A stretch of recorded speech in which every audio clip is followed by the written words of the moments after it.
নমস্কার বন্ধুরা, আজ আবার চলে এসেছি একটি নতুন রেসিপি নিয়ে। সেটি হলো একটি মিষ্টির রেসিপি। তো এটি জনায়ের বিখ্যাত মিষ্টি, সেটি হলো মনোহারা। তো চলুন দেখে নেওয়া যাক কীভাবে বানাচ্ছি। তো আজ এটি বানাচ্ছে মা। তো একে দেখতেই পেলেন, গ্যাস জ্বালিয়ে নিয়ে একটি বাটি বসিয়ে দিয়েছে চিনির রস করার জন্যে। এখানে 4 কাপ জল আর 3 কাপ চিনি দিয়ে দিল। চিনির পরিমাণটা একটু বেশিই দিতে হবে, কারণ রসটা একটু মোটা হবে।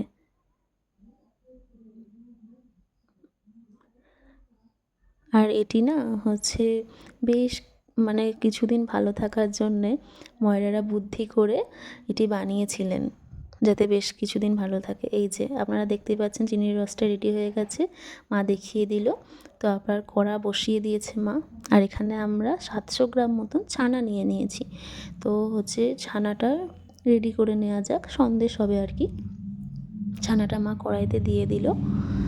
আর ছানার মধ্যেও যাবে চিনি, যাবে বেশ খানিকটা বলতে 1 কাপ মতন চিনি যাবে। আর তারপরে আরও কিছু কিছু জিনিস যাবে। সেই উপকরণগুলি হলো কাজু কাজু বাদাম গুঁড়ো, তারপরে বেশ খানিকটা এলাচ গুঁড়ো। এই যে কাজু বাদাম মা দিয়ে দিল। তারপরে এই যে এলাচ গুঁড়ো চলে যাচ্ছে ওটার মধ্যে। আর এটা না খুব সুন্দর স্বাদ হয় খেতে। আর এই যে আমুল দুধ, গুঁড়ো দুধ মা দিয়ে দিচ্ছে। এটার জন্য তো বেশি স্বাদ বাড়ে।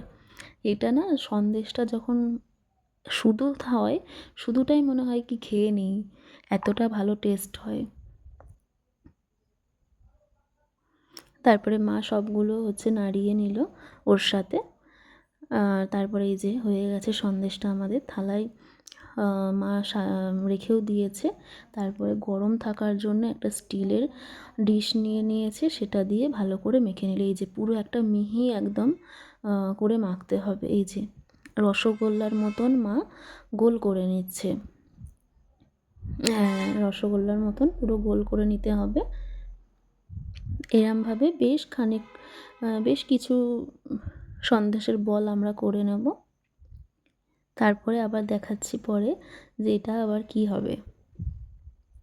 অনেকগুলো হয়ে গেছে, আমাদের বাড়িতে বেশ অনেকজন আছে, তাই অনেকগুলোই করতে হবে। তারপরে একটা থালায় ঘি মাখিয়ে নিচ্ছে, যাতে ওঠাতে মিষ্টিগুলো আর কি সুবিধা হয় আমাদের।